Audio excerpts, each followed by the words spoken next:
नमस्कार, मी स्वरदा इन अमेरिकामध्ये तुमच्या सगळ्यांचं खूप खूप स्वागत आहे। तर आजचा व्हिडिओ करायचं एक महत्त्वाचं कारण म्हणजे मला कमेंट्स आलेल्या आणि त्या कमेंट्स मला थोड्याशा निगेटिव्ह वाटल्या। तर मला वाटलं की अशा निगेटिव्हिटी का पाहिजे आपल्याला, तर मी सगळं सांगून टाकते। आणि प्रत्येक वेळेस माणसाचं काही चांगलं झालं किंवा पुढे जात असेल तर याचा अर्थ नाही की त्याचं काहीतरी वाईट झालेलं आहे आधी म्हणून त्यांनी काहीतरी दुसरा निर्णय घेतला किंवा काही मजबुरी आहे। काही काही लोक आनंदाने आणि खुशीने पण घेतात। तर आपण थोडंसं पॉझिटिव्ह राहायला पाहिजे आणि पॉझिटिव्हिटी स्प्रेड करायला पाहिजे, एवढंच मला वाटतं। तर तुम्हाला काय वाटतं याच्याबद्दल तुम्ही मला कमेंट्समध्ये नक्की कळवू शकता। किती वेळा नवीन घर घेतेस, मग जुन्या घराचं काय झालं, पण तुम्ही नवीन घर विकत घेतलं होतं ना, मग आता हे रेंटेड अपार्टमेंट कसं। तर आज मी सगळ्या प्रश्नांची उत्तरं तुम्हाला देणार आहे। तू खरं सांग, रियालिटी सांग, असं सगळं छान छान सांगू नको। तर ह्याचा अर्थ असा नाही की कोणाला काही प्रॉब्लेम्सच नसतात, पण प्रत्येक माणसाचा प्रॉब्लेमकडे बघायचा दृष्टिकोन आणि अप्रोच हा थोडा वेगळा असू शकतो आणि प्रत्येक माणसाला त्याचे प्रॉब्लेम हे असे खूप मोठे वाटतात किंवा अगदी सगळ्यांपर्यंत पोहोचवायला पाहिजेत असं वाटत नाही। कारण की जगात जे काही स्ट्रगल चालू आहेत की ज्याला खरंच स्ट्रगल म्हणता येतं, त्या मनाने हे इथली स्ट्रगल ही अतिशय शून्य प्रकारात असतात आणि त्याला आपण स्ट्रगल नाही म्हणू शकत, हा चॉईस असतो। तर त्याच्यामुळे मला असं काही वाटत नाही की इथे काही प्रॉब्लेम किंवा असं काही त्रास दुःख हे सगळं तुम्हाला मी सांगितलं पाहिजे, रियालिटी अगदी हे प्रॉब्लेम ते प्रॉब्लेम। तर असं पर्सनली माझं ओपिनियन आहे, कारण सगळेजण त्यांच्या इच्छेने आलेले आहेत इकडे, कोणी कोणाला फोर्स केलेला नाहीये। सो मला इकडे अमेरिकेत येऊन 7 वर्ष झाली आहेत। मी 2019 मध्ये इकडे आलेली आहे। तर 2019 ते 2025 मध्ये आम्ही 7 घरं कशी काय बदलली, तर आज तुम्हाला मी याचं सविस्तर किंवा थोडक्यात सांगणार आहे। खूप मोठा व्हिडिओ नाही करणार आहे, पण व्हिडिओ शेवटपर्यंत बघा। आणि हां, अजून जर चॅनलला सबस्क्राईब केलं नसेल ना, तर लगेच आधी सबस्क्राईब करा, म्हणजे नवीन व्हिडिओ टाकला की लगेचच कळेल तुम्हाला। तर झालं असं होतं की 2019 मध्ये मी जेव्हा पिट्सबर्गमध्ये आले, तर तेव्हा म्हणजे लग्न होऊन जेव्हा आले, तर तेव्हा आमचं ऑलरेडी 1 बेडरूम चं रेंटेड अपार्टमेंट होतं। तर आता तुम्ही काउंट करा मी किती सांगते घरं ते, आणि लक्षात ठेवा की किती घरं आहेत। रेंटेड अपार्टमेंट आम्ही किती वेळा मूव्ह झालो आणि स्वतःचं घर हे एकच आहे। तर 2019 मध्ये आम्ही तिथेच 1 बेडरूम मध्ये आम्ही राहत होतो आमच्या कम्युनिटीमध्ये। परंतु नंतर माझे सासू सासरे येणार होते, तर मग आमच्याकडे 1 बेडरूम आणि एकच बाथरूम होतं। तर कोणाला इनकन्व्हिनियन्स व्हायला नको म्हणून आम्ही सेम कम्युनिटीमध्ये 1 बेडरूम मधनं आम्ही 3 बेडरूम मध्ये शिफ्ट झालेलो। तर आता हे पहिल्यानं दुसऱ्या घरात शिफ्ट झालो। तर पहिलं घर अगदी 1 रूम किचन सारखं होतं, म्हणजे 1 बेडरूम आणि हॉल किचन असं होतं, अगदी छोटंसं होतं। पण त्याच्यानंतर एवढ्या सगळ्या घरामध्ये अडचण होऊ शकते म्हणून आम्ही त्याच कम्युनिटीमध्ये थोड्या मोठ्या घरात अपार्टमेंटमध्ये मूव्ह व्हायचं ठरवलं। परंतु त्यांच्याकडे तेव्हा 2 बेडरूम वाले अपार्टमेंट शिल्लक नव्हते, त्याच्यामुळे आम्हाला 3 बेडरूम वाले अपार्टमेंटमध्येच मूव्ह व्हावं लागलं। तर त्या अपार्टमेंटमध्ये पण खूप छान होतं, परंतु ते 3 बेडरूम अपार्टमेंटचं रेंट आणि जर तुम्ही नवीन घर घ्यायला गेला तर त्याचा EMI, तर हे आम्हाला जवळजवळ सारखंच वाटत होतं। तर नंतर जेव्हा दुसऱ्या वर्षी घर रिन्यू करायची वेळ आली, तर त्याच्या आधी आम्ही असा निर्णय घेतला की आपण आता स्वतःचंच घर घेऊया। तर त्यावेळी आम्ही पिट्सबर्गमध्ये 2020 मध्ये आमचं स्वतःचं घर घेतलं। मग त्याच्यानंतर माझ्या नवऱ्याचा जॉब चेंज झाला।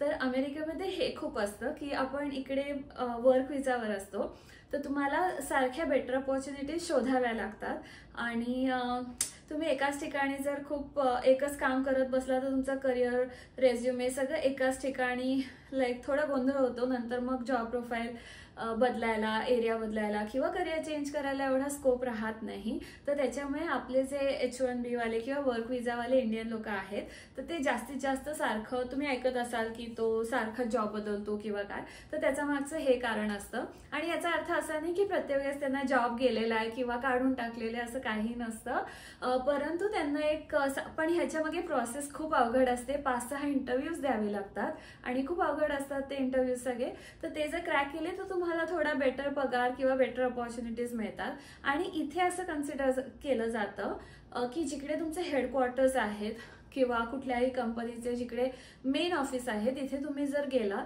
तर तुम्हाला जास्त करिअर ग्रोथसाठी अपॉर्च्युनिटी मिळते। तर याच दृष्टीने आम्ही विचार केला आणि आम्ही आर्केन्सॉमध्ये मूव्ह झालेलो।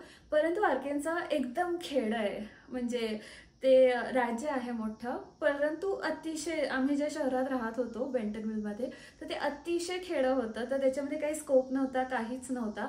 तर आम्ही खूप दिवस ट्राय केलं, 1-2-1.5 वर्ष ट्राय केलं तिकडे राहायचं, परंतु जर तुम्हाला ते आवडलंच नाहीये तर तिथे राहणं थोडंसं अवघड होतं सगळ्या गोष्टी. तर त्याच्यानंतर परत त्यांनी अजून दुसऱ्या सिटीजमध्ये सगळीकडे जॉब करायला स्टार्ट केलं आणि त्याला लकीली परत मोठ्या शहरामध्ये एक अपॉर्च्युनिटी मिळाली. तर आम्ही परत इकडे रेंटेड अपार्टमेंटमध्ये मूव्ह झालो शिकागोमध्ये. परंतु आम्ही तिथे सुद्धा रेंटेड अपार्टमेंटमध्येच मूव्ह झालेलो. जर तुम्ही एवढे सारखे मूव्ह होताय तर प्रत्येक ठिकाणी नवीन घर घेणं शक्य नसतं. परंतु आमच्या नशिबाने ज्या ज्या ठिकाणी आम्ही मूव्ह झालो किंवा ऑफिसच्या जॉबमुळे मूव्ह झालो तर त्या ठिकाणी आम्हाला रिलोकेशन पॅकेज खूप चांगलं मिळालेलं की ज्यांच्याकडनं आम्हाला या सगळ्याचं काय बोलतात सोय करून दिली गेली. तर आम्हाला जास्त काही त्याचा खूप त्रास नाही पडला. परंतु इथे आलो शिकागोमध्ये तर आम्ही आर्कान्सामध्ये हे ऑनलाईन बुक केलेलं. तर आम्हाला एकच युनिट जे होतं तेवढं आम्ही वेळेपुरतं घेतलं होतं. परंतु ते युनिट एकदम खालच्या ह्याला एकदम लाईटच्या दुसऱ्या साईडला अंधारं आणि वाटत की आपल्या इकडे घर असेल किंवा काय तर थोडंसं मला सेफ पण नव्हतं वाटत. एकदमच असं रस्त्यावर वाटायचं.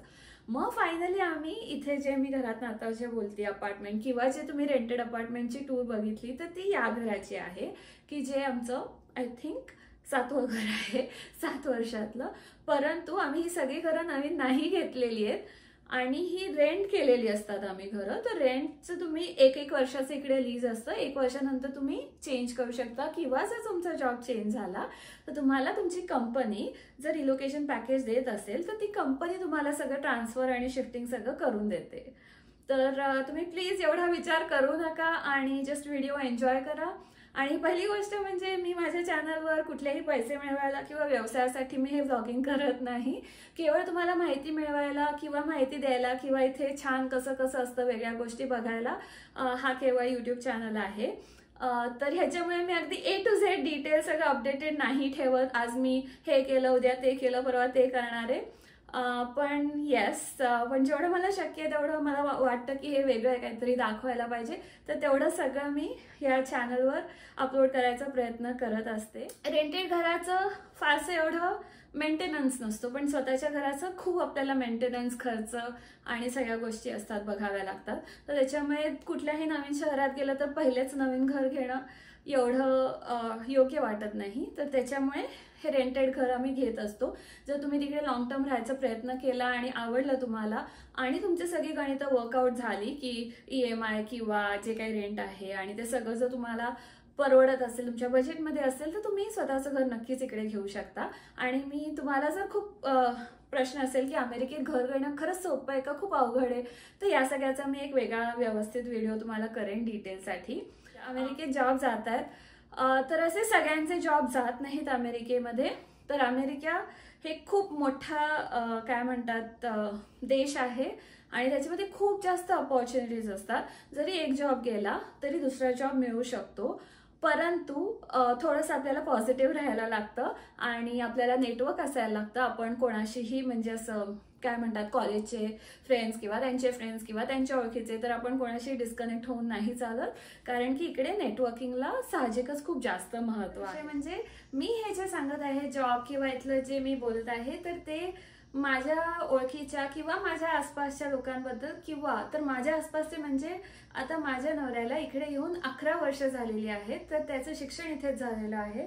तर हा रेफरन्स एवढ्यासाठीच देत आहे कारण की मला करंट स्टुडंटबद्दल किंवा ते मी भरपूर न्यूज ऐकते आणि त्याबद्दल मला अजिबात माहिती नाही आहे. तर हा व्हिडिओ तुम्ही चुकीच्या अर्थाने किंवा कुठल्याही चुकीच्या प्रकारे घ्यायचा प्रयत्न करू नका. कारण की मी हे स्पष्टपणे सांगते की मी जे 10-12 वर्ष किंवा मिनिमम एक 7-8 वर्षापासून अमेरिकेत राहत आहेत आणि ऑलरेडी इकडे शिक्षण करून त्यांनी थोडंसं त्यांचं वेल एस्टॅब्लिश झालेले आहेत त्या लोकांबद्दल आणि त्यांच्याबद्दलचं मी सांगत आहे कारण की मला तो अनुभव आहे म्हणून.